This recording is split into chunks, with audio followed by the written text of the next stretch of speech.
Dr. McLeod's devotional is on a relationship with God. You cannot say the new is right because it is new. Anybody who's gotten some appliance built for obsolescence that soon wears out learns quickly that because it is new does not necessarily mean it is good. But you've got to think. You have to be a thinking Christian.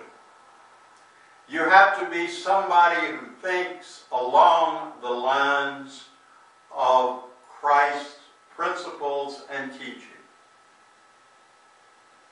Christ was trying to teach the principle of concern for others. He came up with the Good Samaritan. He was thinking.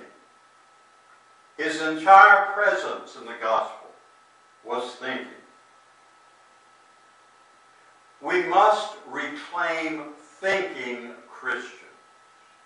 Now, the way it so often seems today is somebody says they assent to a creed, they go to a church, the church thinks for them, or they don't pay attention to the church at all, but they don't do their own Christian thinking. Now, you can get the Gospels and sit down for yourself and think. Now, your thinking may not be perfect, but it is better to have thought than not to have thought at all, because in thinking you are using a gift of God. We need thinking Christians. We don't need people who just don't try to apply new ways or reinterpret old ways. We need thinking Christians. Now, you have to think along certain topics. For instance, if you're thinking about how to make $1 million, that is not necessarily bad, but it is not necessarily a thinking Christian. Christians think along certain lines. What is a good relationship with God? What is a good relationship with other people? What is a spiritual person supposed to do? What attributes does a spiritual person have? How, above all, how do I apply spirituality or the Christian answer to this situation? It's not always easy to do.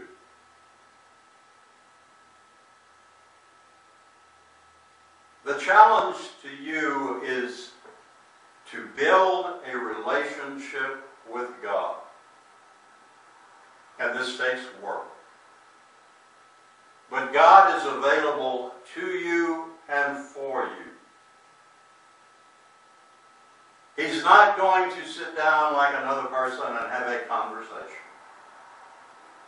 But you will learn slowly the will of God, and the will of God for you may be entirely different than the will of God for someone else in certain situations. If we use the analogy of the love of God, the grace of God is like the sun. The grace of God, like the sun, beams on the fig tree and it grows like figs. It beams on the pear tree and it grows pears. Grace and love do not always produce the very same fruit. Now, sooner or later, you have to figure out, what am I doing? How would God want me to do this? What is the grace-filled thing to do? Or what is the grace-filled thing not to do? But in all Christian living, what you must decide first is you are going to have a relationship with God. You are going to study. You are going to pray. You are going to get together with others and discuss. But above all, you are going to lose your ability to just be locked off from yourself and from your better feelings. Christians need to learn a relationship with God from which thinking as well as acting comes. Very often we look at Christianity and we think, well, it's been long on action, sometimes wrong action, but it's been short on trying to think for solutions. Instead, so many have said, I will believe this and do that, and that is all, and there's no thinking along new lines. You must learn to be a thinking Christian. And where you think and what you think about may be unique. Now, the church very often plays intellectual games in which people say, well, you come in and say you believe in the creed, or you believe in God, and you are saved. You are saved, you deepen by a relationship with God. And your job is to build. And it will never be a perfect relationship because man is a sinner.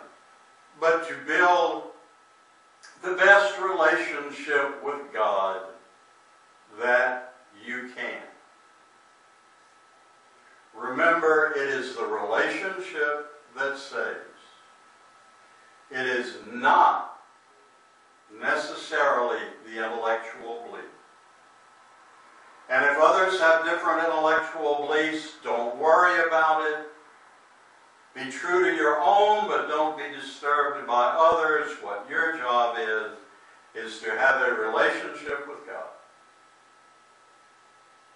That's the important part. Not intellectual assent or intellectual ideas.